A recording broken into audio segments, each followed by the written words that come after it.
Well, 2022 was certainly a year. And while it might not have had the excitement of lockdowns like the previous two, there were more than enough stories to make this year as memorable as any, Sandy.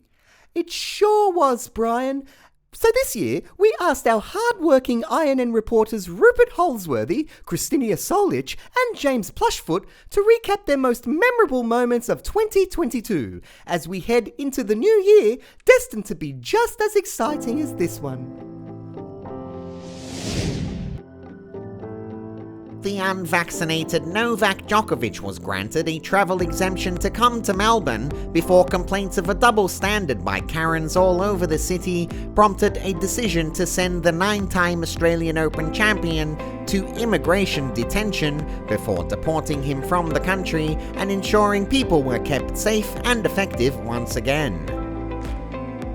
A volcanic eruption near Tonga caused tsunamis around the world, NASA declaring it was hundreds of times more powerful than the Hiroshima atomic bomb, upsetting Al Gore, who used similar comparisons when explaining the effects of climate change.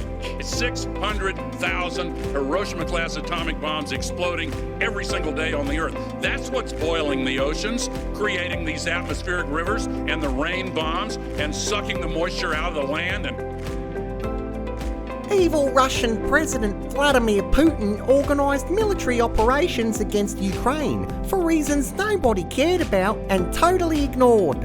Millions were displaced and thousands killed in the ongoing war, due to end any time now thanks to unprecedented funding and lethal military aid from all the countries okay with NATO's encroachment on Russia's border. Canadian truckers took to the streets in protest against COVID mandates, although many in formation like myself and Canadian heartthrob Justin Trudeau had no idea what they were protesting about. The PM showed no sympathy, freezing their bank accounts until they went home or were in prison. Former Fresh Prince of Bel-Air, Will Smith, stormed the Oscars stage to slap out host and comedian Chris Rock. Oh, wow! Rock made a wisecrack about Jada Pinkett Smith's bald head. Jada, I love you.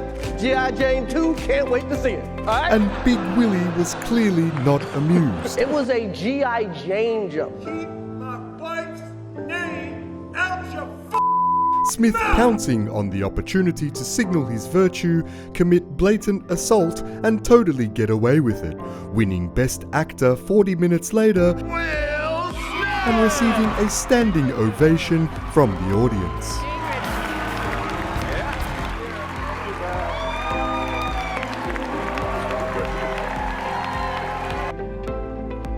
After a 6-week televised circus trial, a jury ruled in favour of Johnny Depp in his libel lawsuit against ex-wife and actress Amber Heard, who claimed the decision set the clock back to a time where women who spoke out about violence could be publicly shamed and humiliated. Depp's lawyers suggested that violence actually needed to occur first and were awarded a total sum of US $10.3 million in damages.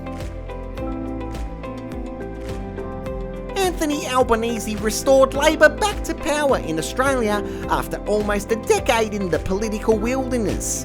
Scott Morrison's unpopularity pile-on resulted in 17 coalition seats lost, with Treasurer Josh Frydenberg the high-profile loser and independent or teal candidates being the real winners.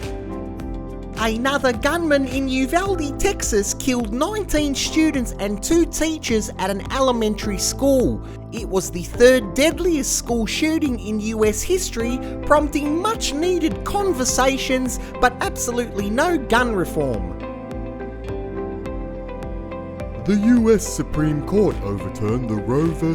Wade decision, which had set a precedent that protected a woman's right to have an abortion for almost 50 years. Around half of America's states are set to restrict abortion rights as protests spread across the country, prompting further political division and absolutely no discourse about the detail or reasoning behind the decision.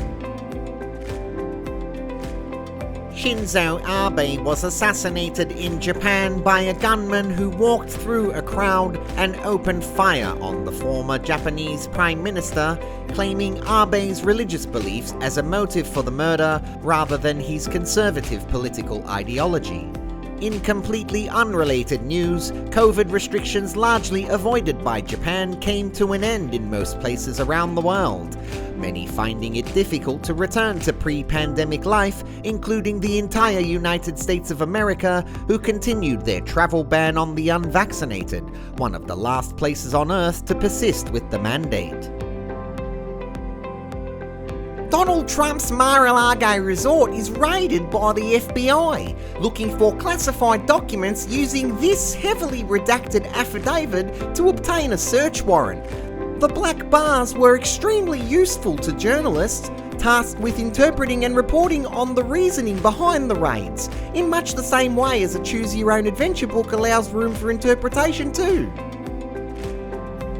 Stan Grant used the death of Queen Elizabeth II to focus on topics Australians have traditionally been okay with ignoring, such as colonisation, empire, violence, becoming a republic, and Aboriginal sovereignty and injustice.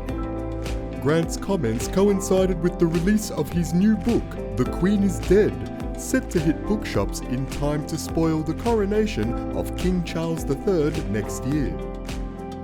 Liz Truss's brief and chaotic tenure as British PM came to an end after implementing economic measures that led to the world's sixth largest economy crashing.